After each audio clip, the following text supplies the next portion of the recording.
bonjour à tous, c'est Pokémon Go 2.0 et je suis de retour pour une toute nouvelle vidéo. Marineford, là, résumé du wiki et ensuite je vais directement vous parler de l'arc Marineford. L'arc Marineford est le 22e arc de la série One Piece et la 5e histoire de la saga Guerre de Barbe Blanche dans la série One Piece, qui suit immédiatement l'arc Impel Down. Ayons échoué à rejoindre Ace avant qu'il ne soit transféré. Luffy, accompagné des autres évadés d'Impel Down, y compris Vankov, Inazuma, Crocodile, Jinbei, Mr. One, Mr. Free et Baggy, décide à la place de poursuivre son frère jusqu'à Marineford, le quartier général de la marine, dans le monde entier. Cependant, lorsqu'ils entrent seuls dans cette bataille prodigieuse, en faisant face à la formidable puissance de la marine, à la menace de l'arrivée imminente de Barbe Blanche, ainsi qu'aux fourbes arrière-pensées des pirates qui voudraient renverser l'un des 4 empereurs, Luffy réussira-t-il à rester debout et à protéger ceux qu'il aime? Ace est un jeune homme accusé par la marine et le gouvernement mondial comme étant né criminel. Roger demanda à Garp de protéger Ace, car il le fait autant confiance que ses propres Nakama.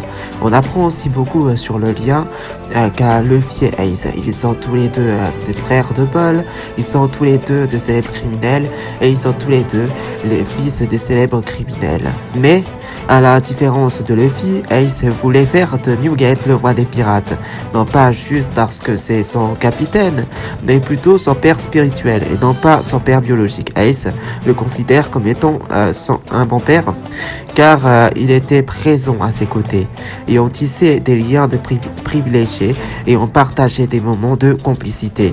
Alors qu'à l'inverse, Ace méprisait son père biologique pour lui avoir donné vie en tant que criminel, malgré qu'il n'a pas hésité à défendre son honneur contre des randoms en tant que fils de, entre guillemets, de la pire raclure. Donc, selon Oda, un vrai père est un être qui est présent auprès de son fils ou de ses enfants. Il leur offre un toit et partage des liens avec eux. On le remarque bien lorsque Barbe Blanche dit à Ace « Ace était un bon père ».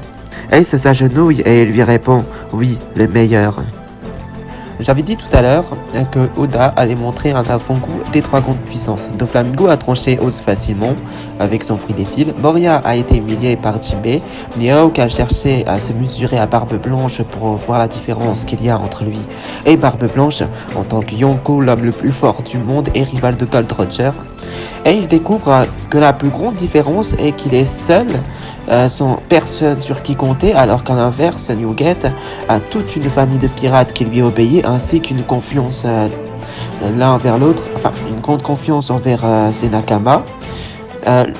Puis Mihawk a essayé de tester Luffy afin de comprendre le sacrifice de Shanks, et il remarqua que Luffy a le plus grand des pouvoirs, celle de rallier les gens à sa cause. Le personnage de Barbe Blanche a servi à montrer à nous lecteurs une partie de la puissance d'un grand pirate du Nouveau Monde, ainsi que le niveau minimum requis pour devenir roi des pirates en termes de puissance individuelle et militaire. Akainu est l'antagoniste majeur de l'arc. Son pouvoir symbolise la volonté de détruire tous ses ennemis, mais son pouvoir est aussi l'antithèse du personnage, car le magma est chaud, alors que le personnage a un cœur froid, à l'inverse d'Aokiji, qui lui a un pouvoir lié au froid, mais a eu pitié de Robin et des civils d'Ohara. L'amiral Akainu a détruit le navire de Barbe Blanche, ce qui symbolise le fait qu'Akainu met fin au voyage de Barbe Blanche. Comme par hasard, après, Akainu tue à petit feu Newgate en détruisant la moitié de son crâne. Parce que oui, celui qui a réellement causé la mort de Newgate, Barbe Blanche, n'est pas Barbe Noire, mais Akainu. Cet arc montre aussi la puissance de Luffy face au gros du monde de One Piece. Par exemple, lorsqu'il était contre les amiraux, il n'arrêtait pas de se faire humilier.